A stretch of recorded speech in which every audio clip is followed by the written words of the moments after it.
क्या आप सिर्फ प्लैंकटन के बल पर मछलियों का अच्छा ग्रोथ पा सकते हैं? बहुत सारा सवाल है इस तरह का। अनेकों सब्सक्राइबर, व्यूअर हमसे अनेकों बार इस तरह का सवाल पूछ चुके हैं। दोस्तों, स्वागत है मेरे यूट्यूब चैनल फिश फार्मिंग पर। इसी सवाल को लेकर के आज हम आपके समक्ष प्रस्तुत हैं कि सिर्फ प्लैंकटन के बल पर मछली पालन हो सकता है कि नहीं हो सकता है।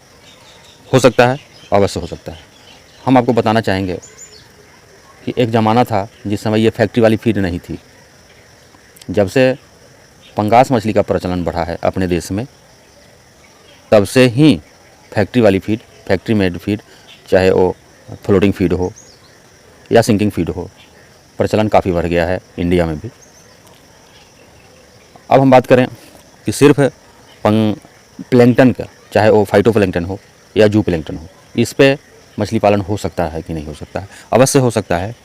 तो एक ज़माना था कि लोग सिर्फ प्लैंकटन पर, फैक्ट्री वाली के तो बात ही लोग नहीं जानते थे और उस समय प्रचलन में भी नहीं था जिस समय से मछलियाँ को लोग पालते आ रहे हैं।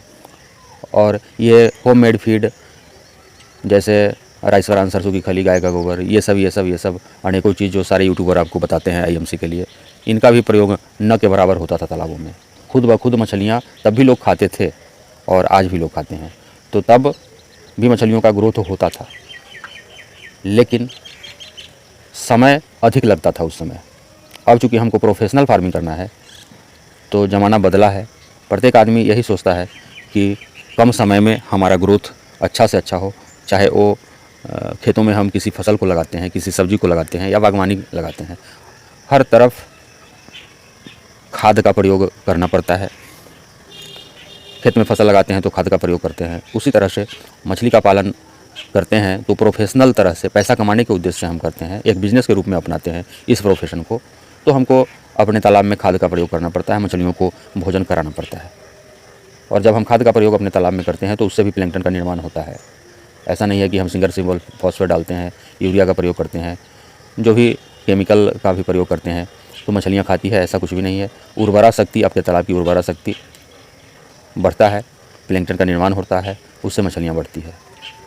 और हम फिर एक बार बताना चाहेंगे कि जो भी है इस तरह का बड़ा तालाब पुराने ज़माने में होता था, सीड कम स्टॉक करते थे या सीड पता नहीं बाढ़ वगैरह आता था, इधर उधर से बाढ़ के सीज़न में अपने आप मछलियाँ आ जाती थी, उसी को लोग हार्वेस्ट करके मछली का आनंद लेते थे, बेचते थे।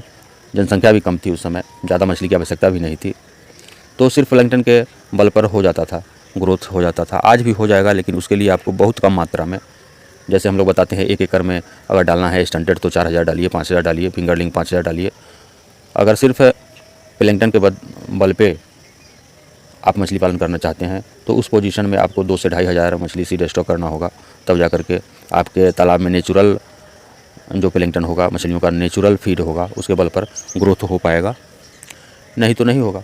ज़्यादा संख्या में सीड स्टॉक करेंगे तो बगैर भोजन दिए हुए, बगैर खाद का प्रयोग किए हुए, केमिकल का प्रयोग किए हुए आपके तालाब में प्लैंकटन का निर्माण होगा ही नहीं। और जब प्लैंकटन जो ऐसे ही निर्माण हो जाता है, धूप की रोशनी लगती है आपके तालाब में, जो प्लैंकटन निर्माण होने का जो भी कारण होता है वह होता है, तो कम से कम मछली डालेंगे तो ग्रोथ होगा, नहीं तो नहीं होगा।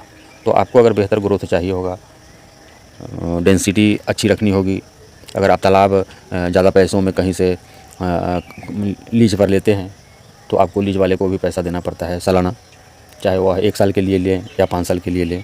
तो उस पोजीशन में आपको कुछ ज़्यादा सीड स्टॉक करना होगा, और जब ज़्यादा सीड स्टॉक करेंगे तो उसको भोजन देना ही पड़ेगा आपको। तो ये विषय हम इसलिए इस पर चर्चा कर रहे हैं कि बहुत सारे लोग आज भी हैं जो मछलियों को भोजन नहीं कराना चाह रहे हैं।